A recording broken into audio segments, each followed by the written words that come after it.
Hello students, अगर आप CUT 2023 में एग्ज़ाम देना चाहते हैं तो CUT 2023 के लिए जो बिज़नेस स्टडीज़ कॉमर्स के जो स्टूडेंट हैं, अगर डोमेन पेपर में अपना BST रखे हुए हैं तो BST का आखिर क्या सिलेबस है, कौन कौन सा टॉपिक पढ़ना है BST के अंदर, ये हम लोगों को देखना है। तो CUT 2023 के लिए जो BST का टॉपिक है वो क्या क्या है, एक एक करके हम लोग डिस्कस करें कि कौन कौन से टॉपिक्स पढ़ने हैं इसमें। तो ये BST का पेपर कोड है 305। जो लोग भी ऑनलाइन किए हैं देखिएगा, पेपर कोड 305 है। अब क्वेश्चन का पैटर्न क्या होगा देखिए, यहाँ लिखा है साफ साफ, और वैसे ये सारे डोमेन पेपर में आएगा कि आपको 50 क्वेश्चन पूछे जाएंगे। 50 में से कोई भी 40 क्वेश्चन आपको अटैम्प्ट करना है। 50 नंबर ऑफ क्वेश्चन 50 होंगे, उसमें 10 क्वेश्चन आपको स्किप करना है। तो टोटल क्वेश्चन जो अटैम्प्ट आपको करना है वो करना है 40। इसका मतलब है 10 क्वेश्चन आप इसमें से जो नहीं जानते वो छोड़ सकते हैं। कोई भी 10 क्वेश्चन आप जो नहीं जानते उसको छोड़ सकते हैं। तो 50 में से आपको 40 अटैम्प्ट करना है इसमें से। अब चलते हैं हम लोग आगे। तो हम लोग सबसे पहले BST की बात करें तो BST चूँकि 12th में आप पढ़ चुके हैं तो आपको बहुत कुछ आइडिया लग जाएगा कि पढ़ना क्या है। जो 12th में पढ़े हैं सेम BST रहेगा, लेकिन थोड़ा सा लेवल जो रहेगा ना वो टफ रहेगा। जो स्टेट बोर्ड वाले बच्चे हैं, जो CBSE बोर्ड और ICSE बोर्ड से हैं, उनको तो दिक्कत नहीं होगा, क्योंकि उनको भी दिक्कत होगा अगर वो नहीं पढ़ें तो। उनका लेवल ठीक था, लेकिन स्टेट बोर्ड का थोड़ा लेवल नीचे था। स्टेट बोर्ड में इजी क्वेश्चन पूछा गया था। तो अब हम लोग दोनों को मिक्स करके एक अच्छा पैटर्न तैयार करेंगे सिलेबस का, और उसके अनुसार हम लोग चैप्टर बाई चैप्टर पहले इंट्रोडक्शन देंगे, पहले सारे चैप्टर के बारे में समझाएंगे, और फिर उससे हम लोग MCQ करते चले जाएंगे। तो बहुत सारा MCQ हम लोगों का कमांड में आ जाएगा कि कैसे पढ़े। तो सबसे पहला जो हम लोगों को टॉपिक पढ़ना है प्रिंसिपल ऑफ मैनेजमेंट। 2 पार्ट में बटा हुआ है आपका BST। तो ये है पार्ट A, और पार्ट A का नाम है principle and function of management. 2 चीज़ मैनेजमेंट का पढ़ना है। उसमें से फर्स्ट यूनिट जो हम लोगों का है वो है nature and significance of management. ये आपका चैप्टर 1 भी होगा।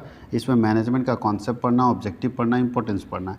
नेचर ऑफ मैनेजमेंट पढ़ना है, प्रबंध की प्रकृति कैसी होती है। यहाँ प्रबंध का अवधारणा पढ़ना है, उद्देश्य पढ़ना है और महत्व पढ़ना है। यहाँ प्रबंध का प्रकृति पढ़ना है। नेचर ऑफ मैनेजमेंट, जिसके अंदर आपको management is a science, is an art and is a profession, ये तीनों के बारे में पढ़ना है। फिर हम लोगों को लेवल ऑफ मैनेजमेंट पढ़ना है। प्रबंध के कितने स्तर होते हैं, तो टॉप लेवल पढ़ना है, मिडिल लेवल पढ़ना है और सुपरवाइजरी लेवल पढ़ना है। मैनेजमेंट फंक्शन पढ़ना है। मैनेजमेंट फंक्शन प्रबंध के कार्य में प्लानिंग पढ़ना, ऑर्गेनाइजिंग पढ़ना, स्टाफिंग, डायरेक्टिंग, कंट्रोलिंग, वैसे ये सब आगे चैप्टर मिलेगा। और कोऑर्डिनेशन पढ़ना है, उसमें नेचर एंड इंपॉर्टेंस। तो आप अगर ओवरऑल देखें तो जो यूनिट 1 का सिलेबस था ना आपका BST का, सब है, कुछ भी छोड़ा नहीं, सारा का सारा आपको पढ़ना है। यूनिट 1 के अंदर जो सिलेबस था जारी किया गया था BST का सारा सिलेबस है। अब हम लोग चलते हैं सेकेंड वाले में। सेकेंड यूनिट में क्या क्या पढ़ना है देखिए, डिस्कस करते थे सेकेंड यूनिट का। तो सेकेंड यूनिट में नाम है प्रिंसिपल ऑफ मैनेजमेंट, प्रबंध के सिद्धांत। इसमें 2 चीज़ हम लोगों को पढ़ना था, हेनरी फेयोल का प्रिंसिपल और FW टेलर का प्रिंसिपल। देखिए दोनों है, Fayol's principle and Taylor scientific management. यानी फेयोल का पूरा प्रिंसिपल पढ़ना है, और लिख दिया फेयोल प्रिंसिपल ऑफ मैनेजमेंट। तो जो फेयोल का प्रिंसिपल ऑफ मैनेजमेंट वो पढ़िए, 14 प्रिंसिपल इन्होंने दिया था। और टेलर का साइंटिफिक मैनेजमेंट का जो प्रिंसिपल एंड टेक्निक है वो पढ़िए। और उसके साथ हम लोगों को प्रिंसिपल ऑफ मैनेजमेंट में मीनिंग पढ़ना है, नेचर पढ़ना है, सिग्निफिकेंस। तो कुछ बचा कहाँ, सब का सब तो कवर हो गया। अगर आप फेयोल प्रिंसिपल की बात करते हैं तो 14 प्रिंसिपल पढ़ोगे, फेयोल के बारे में पढ़ोगे तो सब तो आ ही गया। तो यूनिट 2 जो है वो ओवरऑल आएगा। यूनिट 3 है बिजनेस इन्वायरमेंट, जिसमें आपको बिजनेस इन्वायरमेंट का मीनिंग पढ़ना है, इंपॉर्टेंस पढ़ना है। भाई व्यावसायिक पर्यावरण क्या है, उसका अर्थ क्या है, उसका महत्व क्या है। डायमेंशन ऑफ बिजनेस इन्वायरमेंट, व्यावसायिक पर्यावरण का डायमेंशन क्या है, कौन कौन से इसके अंदर कवर होते हैं। तो इकोनॉमिक डायमेंशन पढ़ना है, सोशल पढ़ना है। ये सारे जो बिजनेस इन्वायरमेंट है उसके अलग अलग स्टैंडर्ड्स बोल सकते हैं, टाइप्स बोल सकते हैं, या कौन कौन से डायमेंशन है वो बोल सकते हैं। तो पहला सोशल है, सोशल इन्वायरमेंट होता है। दूसरा इकोनॉमिक इन्वायरमेंट होता है। तीसरा टेक्नोलॉजिकल इन्वायरमेंट होता है। चौथा पॉलिटिकल इन्वायरमेंट होता है। और 5वां लीगल इन्वायरमेंट होता है। आगे economic environment in India, Bharat में इकोनॉमिक इन्वायरमेंट क्या है, जिसमें आपको नई जो नई इंडस्ट्रियल पॉलिसी है, न्यू इंडस्ट्रियल पॉलिसी, उसको पढ़ना है। नई औद्योगिक नीति, और नई औद्योगिक नीति लाई गई थी 1991 में, उसके बारे में पढ़ना। और उसमें 3 चीज़ हम लोगों को दिया है 1991 पढ़ने, लिबरलाइजेशन, प्राइवेटाइजेशन एंड ग्लोबलाइजेशन। तो ये तीनों चीज़ पढ़ना है। 1991 में जो आया था नई आर्थिक नीति, और मनमोहन सिंह लेकर आए थे 1991 में, जिसके अंदर आपको ग्लोबलाइजेशन पढ़ना था। ग्लोबलाइजेशन को इंग्लिश में हम लोग हिंदी में बोलते हैं भूमंडलीकरण या वैश्वीकरण।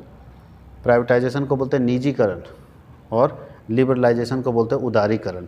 तो ये हम लोगों को पढ़ना है। उसके बाद प्लानिंग चैप्टर आ जाता है। प्लानिंग में हम लोग मीनिंग पढ़ना है, फीचर्स पढ़ना है, इंपॉर्टेंस पढ़ना है, लिमिटेशंस पढ़ना है प्लान का। उसके बाद आता है प्लानिंग प्रोसेस, प्लानिंग का प्रोसेस क्या है वो पढ़ना है। और फिर पढ़ना है टाइप्स ऑफ प्लान, उसमें ऑब्जेक्टिव पढ़ना है, स्ट्रेटजी पढ़ना है, पॉलिसी पढ़ना है, प्रोसीजर पढ़ना है, मेथड्स पढ़ना है, रूल्स पढ़ना है, बजट पढ़ना है, प्रोग्राम पढ़ना है। ये सारे प्लानिंग के अंदर हम लोगों को पढ़ने हैं। उसके नीचे जो प्लानिंग के बाद हम लोगों को पढ़ना है वो पढ़ना ऑर्गेनाइजिंग। ऑर्गेनाइजेशन क्या होता है, ऑर्गेनाइजिंग क्या होता है, बोले फर्स्ट आपको पढ़ना है meaning and importance of organisation, step in the process of organising, organising का कितने स्टेप होते हैं, structure of organisation, functional structure क्या होता है, डिविजनल स्ट्रक्चर क्या होता है, formal organisation, types of organisation इसको बोलते हैं, फॉर्मल क्या होता है, इनफॉर्मल क्या होता है, यानी संगठन के प्रकार पढ़ेंगे कि औपचारिक संगठन क्या होता है, अनौपचारिक संगठन क्या होता है, डेलीगेशन ऑफ अथॉरिटी क्या होता है, अधिकार अंतरण क्या होता है। अधिकार अंतरण का मतलब है एक जगह से अगर उच्च अधिकारी अपने अधिकार को अपने जूनियर अधिकारी को ट्रांसफ़र करता है तो अधिकार अंतरण पढ़ेंगे, उसका मीनिंग पढ़ना है, एलिमेंट्स पढ़ना है, इंपॉर्टेंस पढ़ना है कि कौन कौन से एलिमेंट्स है। उसके बाद डिसेंट्रलाइजेशन एक टॉपिक है, विकेंद्रीकरण वो आपको पढ़ना है, उसका मीनिंग पढ़ना है, उसका इंपॉर्टेंस पढ़ना है। फिर डिफरेंस पढ़ना है डेलीगेशन एंड डिसेंट्रलाइजेशन में। तो पहले सबका पीडीएफ से पूरा थ्योरी समझा दिया जाएगा, फिर उससे रिलेटेड एमसीक्यू नीचे करवा दिया जाएगा, तो आपके लिए आसान पड़ता जाएगा। उसके बाद स्टाफिंग है, स्टाफिंग में पढ़ना है meaning, need, importance of staffing, staffing का क्या महत्व है, क्या आवश्यकता है और क्या इसका अर्थ है। Staffing is a part of human resource management, ये भी एक छोटा सा टॉपिक होता है कि स्टाफिंग क्या ह्यूमन रिसोर्स मैनेजमेंट का पार्ट है, तो बिल्कुल है, उसके बारे में पढ़ना। Step in staffing process, staffing process में स्टेप क्या है, सबसे पहले क्या करेंगे, फिर क्या करेंगे, फिर क्या करेंगे। रिक्रूटमेंट पढ़ना है, भर्ती पढ़ना है, भर्ती का अर्थ पढ़ना है और सोर्स पढ़ना है। यही दो चीज़ है कि भर्ती का क्या अर्थ है और कितने सोर्स होते हैं। उसके बाद सिलेक्शन पढ़ना है, सिलेक्शन का मीनिंग पढ़ना और प्रोसेस पढ़ना है कि सिलेक्शन का अर्थ क्या होता है और कैसे करेंगे, क्या प्रक्रिया। उसके बाद ट्रेनिंग एंड डेवलपमेंट पढ़ना है, जिसमें मीनिंग पढ़ना है, नीड पढ़ना है, मेथड्स पढ़ना है कि कितने तरह से ट्रेनिंग देते हैं, क्या ज़रूरत है ट्रेनिंग का और क्या अर्थ है ट्रेनिंग का। ये हम लोगों को पढ़ना है स्टाफिंग के अंदर, यूनिट 6। अब देखिए पार्ट बी में हम लोग अब चलते हैं डायरेक्टिंग के अंदर। तो डायरेक्टिंग के अंदर हम लोगों को क्या क्या पढ़ना है, जो 12th का सिलेबस है सब डिटो सेम है, एक चैप्टर छोड़ के। इसमें मीनिंग पढ़ना है, इंपॉर्टेंस पढ़ना है, प्रिंसिपल्स पढ़ना है। डायरेक्टिंग का अर्थ मतलब निर्देशन का अर्थ, निर्देशन का महत्व और निर्देशन के सिद्धांत पढ़ने हैं। एलिमेंट्स ऑफ डायरेक्शन में 4 डायरेक्शन के एलिमेंट होते हैं। पहला एलिमेंट होता है सुपरविजन, ये पढ़ना है, दूसरा मोटिवेशन ये पढ़ना, तीसरा लीडरशिप और चौथा होता है कम्युनिकेशन। चारों जो हमारे डायरेक्शन के एलिमेंट्स होते हैं, चारों एलिमेंट्स के बारे में अच्छे से पढ़ लेना है। कंट्रोलिंग में आपको कंट्रोलिंग का अर्थ पढ़ना है, नियंत्रण का अर्थ, नियंत्रण का महत्व पढ़ना है। Relation between planning and controlling, नियोजन और नियंत्रण में क्या संबंध है वो पढ़ना है। और step in the process of control, controlling के कितने स्टेप होते हैं, 4 स्टेप होते हैं, वो पढ़ना है। और टेक्निक ऑफ कंट्रोलिंग, कैसे कंट्रोलिंग करेंगे, कितने तकनीक होते हैं नियंत्रण करने के, वो पढ़ना है। ये हम लोग पार्ट ए के अंदर देख चुके हैं। पार्ट बी के अंदर क्या क्या पढ़ना है, तो पार्ट बी के अंदर जो चैप्टर्स दिए हुए हैं उसमें है business finance and marketing, business finance and marketing. तो बिजनेस फाइनेंस एंड मार्केटिंग के अंदर जो टॉपिक दिए हुए हैं वो दिया है सबसे पहले कि बिजनेस फाइनेंस के बारे में पढ़ना है, व्यावसायिक वित्त क्या होता है, उसका अर्थ, उसकी भूमिका, उसका उद्देश्य, फाइनेंशियल मैनेजमेंट का, ये फाइनेंशियल मैनेजमेंट का अर्थ, फाइनेंशियल मैनेजमेंट का रोल और फाइनेंशियल मैनेजमेंट का ऑब्जेक्टिव। फाइनेंशियल प्लानिंग पढ़ना है, जिसमें मीनिंग पढ़ना है, इंपॉर्टेंस पढ़ना है, मतलब वित्तीय नियोजन का अर्थ पढ़ना है, वित्तीय नियोजन का महत्व पढ़ना है। कैपिटल स्ट्रक्चर पढ़ना, पूंजी ढांचा पढ़ना, उसका अर्थ पढ़ना है, उसका फैक्टर पढ़ना है। फिक्स और वर्किंग कैपिटल के बारे में पढ़ना है, फिक्स कैपिटल क्या होता है, वर्किंग कैपिटल क्या होता है, उसका अर्थ पढ़ना है, कौन कौन फैक्टर उसको अफेक्ट करता है उसके बारे में पढ़ना है। आगे कैपिटल मार्केट क्या है, कैपिटल मार्केट में 5 टॉपिक है।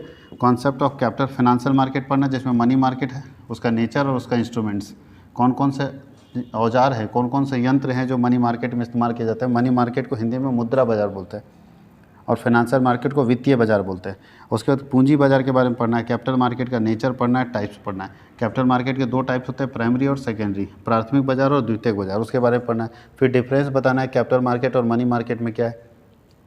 फिर स्टॉक एक्सचेंज के बारे में पढ़ना है, स्टॉक एक्सचेंज क्या है, उसका अर्थ पढ़ना है, उसका फंक्शन पढ़ना है, उसका अर्थ पढ़ना है, उसका फंक्शन पढ़ना है, मीनिंग क्या है, उसका कार्य क्या है। उस NSEI पढ़ना है, OTCI पढ़ना है, ट्रेडिंग प्रोसीजर पढ़ना है, कैसे ट्रेडिंग करते हैं हम लोग। और सिक्योरिटी सेबी पढ़ना है हम लोग को लास्ट में। सेबी क्या है, उसका ऑब्जेक्टिव पढ़ना है, उसका फंक्शन पढ़ना है कि सेबी का उद्देश्य क्या है और सेबी के कार्य क्या है। अगला जो हम लोगों को इसके मार्केटिंग पढ़ना है, मार्केटिंग में क्या क्या पढ़ना है देखिए।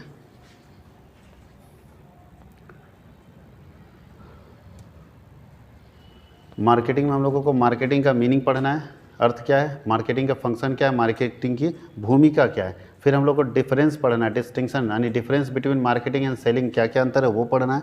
मार्केटिंग मिक्स पढ़ना है। कॉन्सेप्ट क्या है मार्केटिंग मिक्स का, विपणन मिश्रण बोलते हैं। और एलिमेंट्स क्या है मार्केटिंग मिक्स का, फिर प्रोडक्ट। मार्केटिंग मिक्स में 4P कॉन्सेप्ट आते हैं, 4P आता है, P for product, P for place, P for price, P for promotion. तो प्राइस इधर ही होगा, देखिए नीचे। ये चारों P हम लोग मार्केटिंग मिक्स के अंदर पढ़ेंगे। तो यही आपका ये पूरा मार्केटिंग का कॉन्सेप्ट खत्म हो जाएगा। तो मार्केटिंग के अंदर हम लोगों को 4P कॉन्सेप्ट पढ़ना है, 4P कॉन्सेप्ट। ये 4P, P for product, P for place, place की जगह यहाँ लिखा है physical distribution, P for promotion, P for price. ये 4P हम लोगों को यहाँ पे पढ़ना है।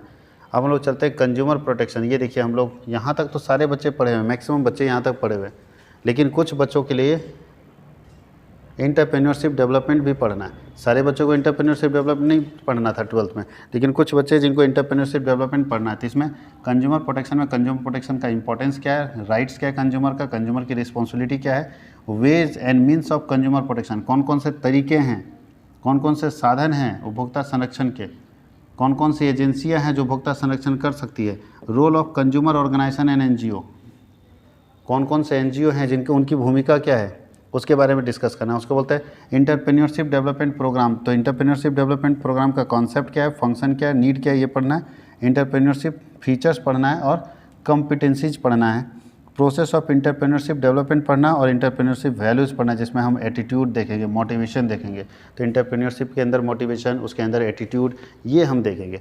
तो जो बच्चे CUET के लिए क्लास करना चाहते हैं ऑनलाइन प्लेटफॉर्म पे घर बैठे, क्योंकि मेरा मानना है बहुत सारे बच्चे घर चले गए हैं, एग्ज़ाम हो चुका है कंप्लीट, घर चले गए हैं, तो वैसे बच्चे जो घर बैठे क्लास करना चाहते हैं वो ज्वाइन कर सकते हैं कॉमर्स वर्ल्ड हज़ारीबाग के एप्लीकेशन को। उसके लिए क्या करना होगा, प्ले स्टोर में जाके कॉमर्स वर्ल्ड हज़ारीबाग का ऐप इंस्टॉल कर लेना होगा। कॉमर्स वर्ल्ड HZB के नाम से एप्लीकेशन है, उसको इंस्टॉल कर लीजिएगा और मेरे नंबर पे मुझे फ़ोन कर लीजिएगा, मैं आपको लॉगिन कर दूंगा। जैसे आप पेमेंट करेंगे मैं लॉगिन कर दूंगा, मैं सारी इन्फॉर्मेशन आपको दे दूंगा और आप वहाँ से भी कोर्स खरीद के घर बैठे अपनी CUET की तैयारी अच्छे से कर सकते हैं। जो बच्चे हज़ारीबाग में रहते हैं अगर ऑफलाइन क्लास करना चाहते हैं तो मेरे ऑफिस में जो मटवारी पेट्रोल पंप के पास है आके कांटेक्ट कर सकते हैं, मैं उनको टाइमिंग बता दूंगा, ऑफलाइन भी वो क्लास करें। ऑफलाइन भी क्लास करने वाले बच्चों को हम ऑनलाइन सुविधा दे देंगे ताकि उनका भी अगर कोई क्लास छूट जाता है तो कोई प्रॉब्लम ना हो। इसलिए वैसे सारे बच्चे जो CUET की तैयारी करना चाहते हैं, ध्यान रखें सिर्फ BST का नहीं सर, आर्ट्स साइंस कॉमर्स किसी भी डोमेन का अगर तैयारी करना चाहते हैं तो सारे डोमेन की तैयारी एक ही प्लेटफॉर्म पर होगी, वो है कॉमर्स वर्ल्ड HZB। एक ऐसा एप्लीकेशन, एक ऐसा ब्रांड, एक ऐसा नाम जिसके अंदर सारे के सारे आपके डोमेन पेपर की तैयारी एक ही प्लेटफॉर्म, एक छत के नीचे एक साथ होगा, एक चैनल पे होगी, एक ही एप्लीकेशन पे होगी। तो अगर आप जुड़ना चाहते हैं तीनों सब्जेक्ट के लिए, चाहे वो लैंग्वेज पेपर हो, चाहे डोमेन पेपर हो, चाहे वो जनरल पेपर हो, तीनों पेपर की तैयारी एक ही बार में करवा दी जाएगी और उसका फ़ी मात्र है 1499 रुपया, 1499 इसका लास्ट फ़ी है। और 1499 रुपये आप पे करके हमारे एप्लीकेशन में जुड़ सकते हैं और हमसे फ़ायदा ले सकते हैं। Thank you.